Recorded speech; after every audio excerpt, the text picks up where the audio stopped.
This year, it's all about the new decade, new faces, new expectations.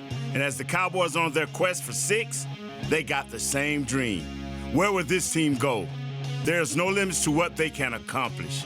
So with a fresh perspective and a new direction, the 2020 Dallas Cowboys are determined to find greatness. And it all starts this offseason, right here on the Blitz.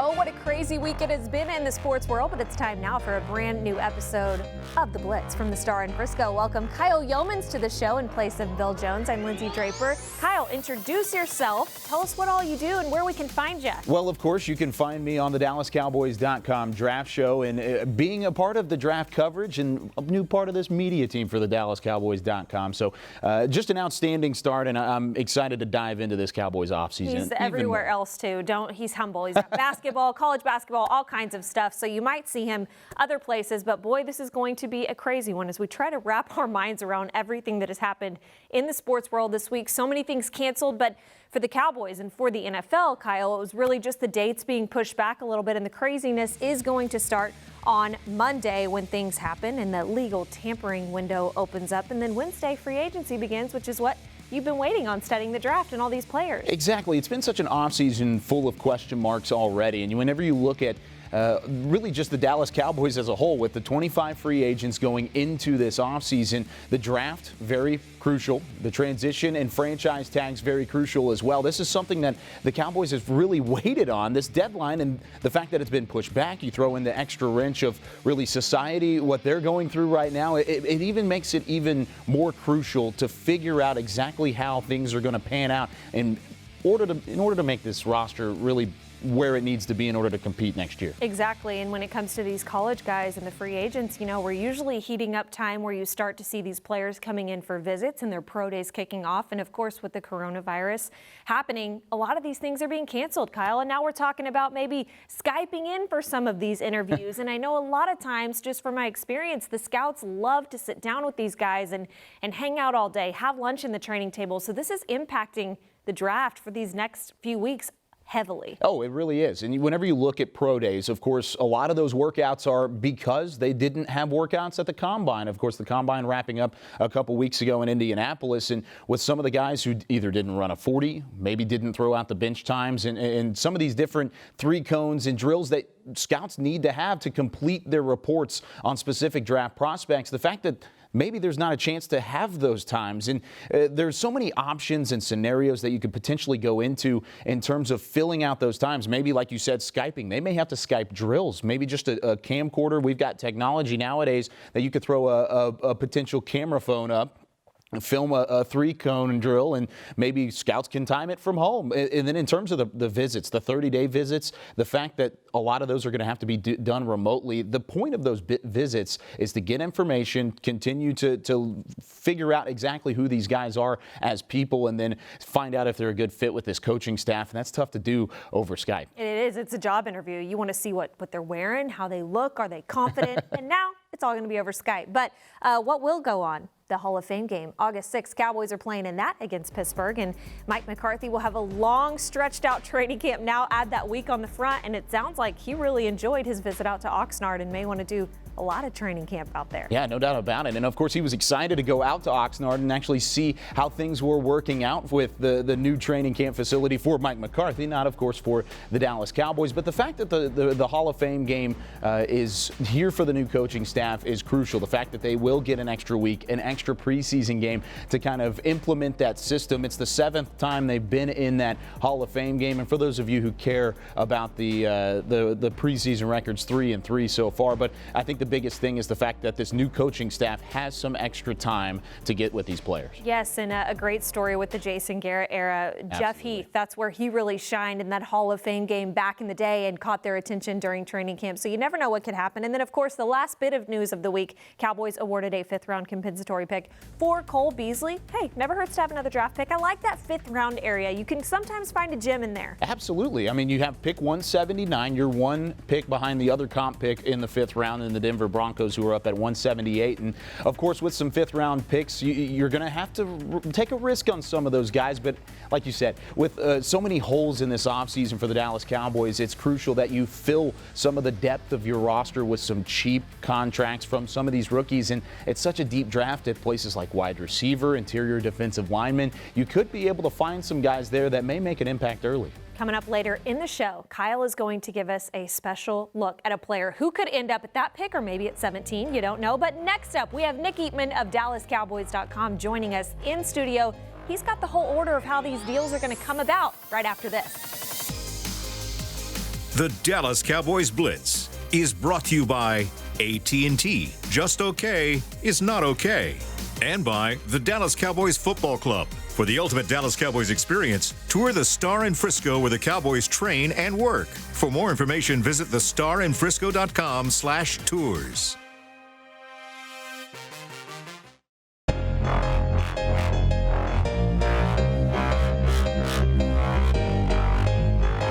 This segment is brought to you by AT&T. Just okay is not okay. Welcome back to the Blitz here from the Star in Frisco. Kyle Youmans, Lindsay Draper. We are now joined by senior writer Nick EATMAN of DallasCowboys.com. And Nick, man, it's been a crazy week. How does this kind of rank in all of your years? Top.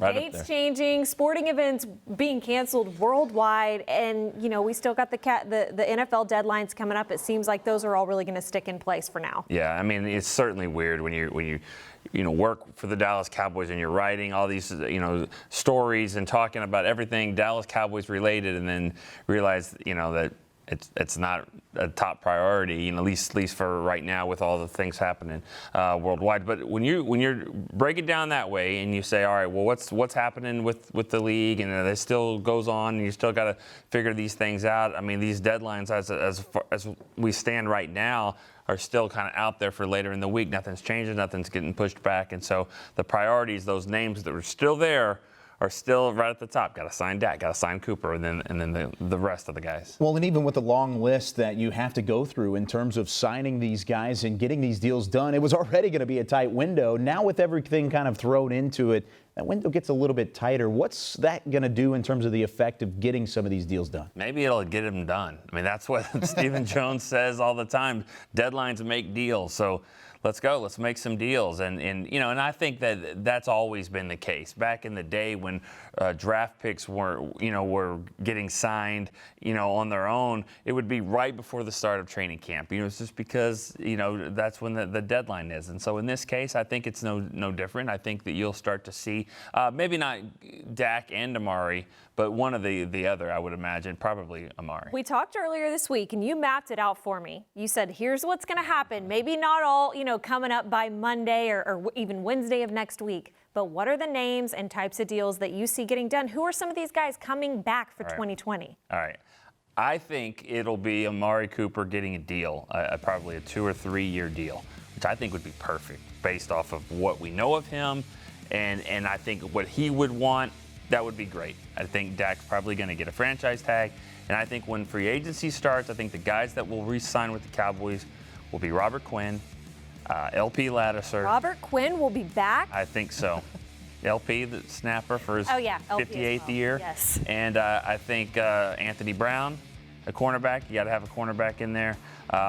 And Randall Cobb. Smiling Randall Cobb as his former head coach and now probably current head coach Mike McCarthy. Well, and even with all of that being said, you look at some of the guys that are on that list, like LP, like Anthony Brown, and even with Robert Quinn, those are kind of those back-end priorities. AMARI and Dak have been the priorities so far. It was kind of interesting for me to hear that you think that AMARI is going to be the one to get the deal, and then the franchise tag goes over to Dak. Why do you think that? Well, I think that AMARI is okay with a shorter deal. I really think, and I think it makes more sense to do that with him because after last year we were all kind of scratching our head a little bit about him. Like, why is he so good here at home, and why is he not so good on the road, and why wasn't he in the game on 4th down, and why didn't he want to be in the game, and what, just all these things about AMARI Cooper that what, he was a first-round draft pick because they traded a pick for him, so you can't just let him go.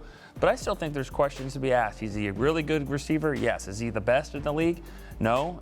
and I don't think he gets paid that way, but I think he gets paid pretty nicely. So it makes more sense to do it that way. Okay, Nick, as we wrap it up here for this segment, we are closer to the draft. We've got the whole argument of needs versus wants and forcing picks. All right, at 17 right now, who are you feeling? What would your gut say to go with at this point? I mean, I would love for them to get a cornerback, because even if you get one in free agency that you like, you still have two guys next year, Jordan Lewis and Cheeto, that will be unrestricted free agents. So I think that you can't have too many good cornerbacks. I think if there's one sitting there that you can take, I think he's a difference maker, because you play 3 or 4 at a time. Secondary's been the priority, and there's no surprise that with cornerbacks contracts kind of coming up over the next couple of years, it's now or never in terms of rebuilding the secondary. Now we're all looking at defense. Nick, thanks for joining us. Check out all of his work all week long on DallasCowboys.com. Quick break for us from the studio, but when we come back, David Hellman joins us. Yes, Kyle's partner with the draft, and he will tell us who is he keeping his eye on for the draft next. This segment was brought to you by AT&T. Just okay is not okay.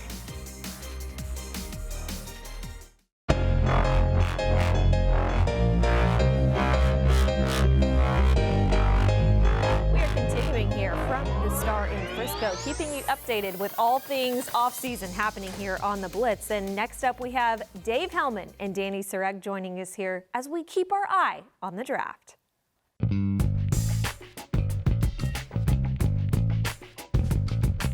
The Dallas Cowboys present Eye on the Draft. This Eye on the Draft profile covers defensive tackle JAVON KINLAW, who has an inspiring story. As a kid, KINLAW was homeless. However, he went on to play football at Jones County Junior College and then on to South Carolina. I'm Danny Sarek with our Dave Hellman, our DallasCowboys.com reporter and our draft expert. Dave, you are one of the many people riding the KINLAW hype train leading up to the draft. If the Cowboys draft him, what excites you? What doesn't? And yeah, I mean, it's an inspiring story, and not to make light of it, but this is an inspiring football player. You talk about how the Cowboys have been looking for a defensive tackle. This is like the manifestation of all of your prayers. He's every bit of 6'6", 310. He can play everywhere on the line. He can do the run stuffing. He can do the pass rushing. He is a hard guy to move. He prides himself on his raw power. He said he gets a thrill out of just putting his hand in a guy's chin and walking him back into the pocket. I mean, doesn't that just sound fun? That's what Cowboy fans have been looking for years, and that is why JAVON KINLAW, for my money, I don't want to speak for too many people, but I think if you had to list the favorites to be the Cowboys pick at 17, I think this is a guy that a lot of people would prefer. He was at the Senior Bowl in Mobile, and as were you, and you got to see only a little bit of him because he didn't finish that week at the Senior Bowl. He ended up having tendonitis in his right knee. He did not participate in any drills or workouts at the Combine in Indianapolis. If you draft a guy with an injury, how concerning is that right off the bat? Yeah, that's, high character guy, production in college. Like I said, he can play anywhere on the defensive line. Like, all that checks the boxes. The big thing for JAVON KINLAW is going to be the medicals. Knee tendonitis, it was an issue in college. He shut down his Senior Bowl week early because of it. Haven't heard anything coming out of the Combine yet, but that is why the NFL Combine is so important, is these teams get their hands on guys from a medical perspective, get their hands around just what they're dealing with. I'm curious to see, like I said, we haven't heard anything yet, but I'm curious to see how that affects his draft stock. You don't want to root for a guy to be hurt, but if he's going to fall to the Cowboys at 17, it's going to be because teams are worried about his knee. If his knee completely checks out, he'll probably be gone long before. That's the breakdown on defensive tackle JAVON KINLAW. Be sure to stay up to date on all of our other Eye on the Draft profiles on DallasCowboys.com. Thank you, David and Danny, as always, for the great draft coverage. Now it's your turn, Kyle. Talk to me about JAVON KINLAW, and interior defensive lineman is something that the Cowboys do need. It is so important for them to continue what they've been doing on defense. Do you see them going at pick 17 with a guy like KINLAW, or maybe trying to do this in free agency a little bit? Well, if he falls to 17, there's a really good chance that JAVON KINLAW is going to be wearing the star on the side of his helmet. He's that good of a player. A little bit of knee tendonitis issue. He left the Senior Bowl week a little bit early. Now, his medicals did check out in Indianapolis during the NFL Scouting Combine. So if everything's good, there's a chance he goes before 17. But if there's any question marks leading into the actual draft come April 23rd, there is a legitimate shot that he does fall to 17. Now, there are some options when it comes to interior defensive linemen and free agency. I think the biggest question here is, Do you want to use that first-round pick on secondary? I mean, you've got some guys like a C.J. Henderson out of Florida that could make an impact at the cornerback position, depending on if Byron Jones ends up leaving the Cowboys and signs elsewhere. So corner would become a big need, and you could potentially find some depth at the defensive line spot in free agency, maybe even a little bit easier than getting JAVON KINLAW. But he is a player that is going to make an immediate impact no matter what team he goes to. Well, either way, Kyle, we're going to find out starting Wednesday who the Cowboys might be interested in free agency. And right after this break, you're going to find out who Kyle is interested in for this year's draft, a name that you need to know going into April right after this.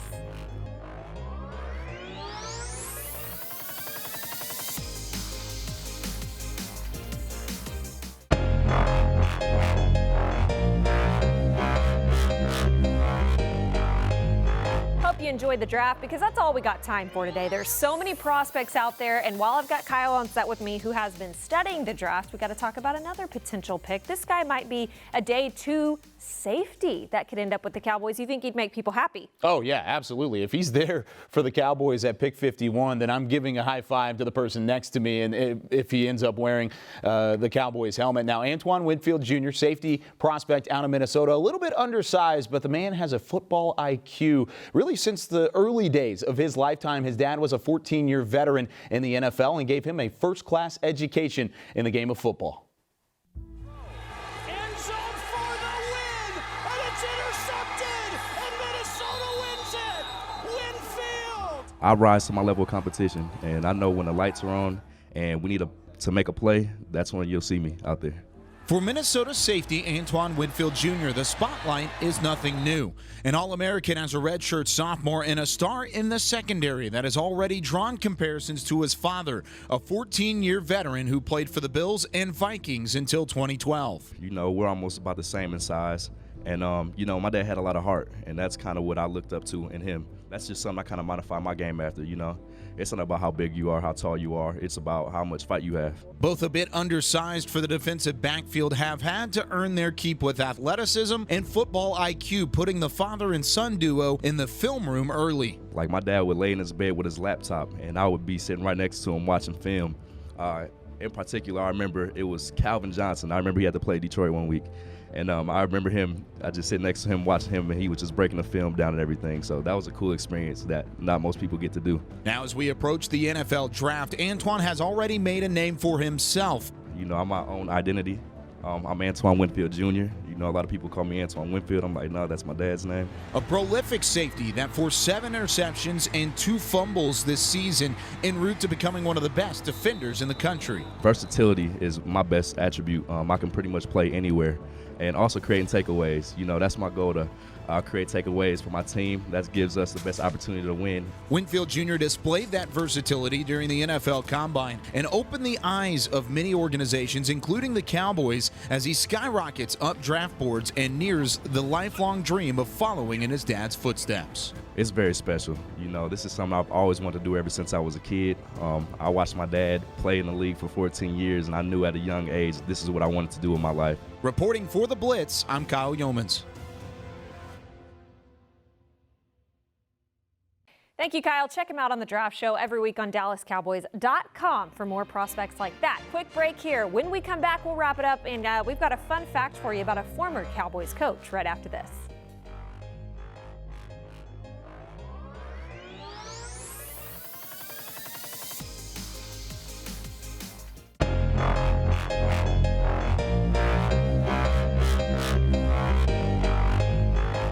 The Dallas Cowboys Blitz was brought to you by AT&T. Just okay is not okay. And by the Dallas Cowboys Football Club. For the ultimate Dallas Cowboys experience, tour the Star in Frisco where the Cowboys train and work. For more information, visit thestarinfrisco.com/tours. All right, as we wrap it up here, Kyle, you've filled in wonderfully for Bill, but I do have to say I miss the big green scouting notebook a little bit. Yeah, I know, and I love Bill, of course, but I've got my little blue scouting notebook, okay. So it's a little bit different than the big green one, but sure. I think it does the job. Give me a nugget from there. How about this? How about John Kitna? former quarterbacks coach here for the Dallas Cowboys. He's now back in high school. He was at Waxahachie High School previously. Now he's at Burleson, head coach of the Elks. So, of course, he's got a son that's still in the high school game. He was actually over at Frisco Reedy last year, one of the teams that plays in the Ford Center here. So I'm assuming that now his son will be quarterback head coach duo over in Burleson. So right outside of Fort Worth. Congrats to Coach Kidna for that. For Kyle, I'm Lindsay. This has been a crazy week, and I'm sure it's going to be crazy. Stay safe out there. We've got much more coming up for you next week on the Blitz, as well as all the news you need to know with all of these contracts coming up and the deadlines on DallasCowboys.com. Stay safe, everyone, and we will see you next week on a brand new episode of the Blitz.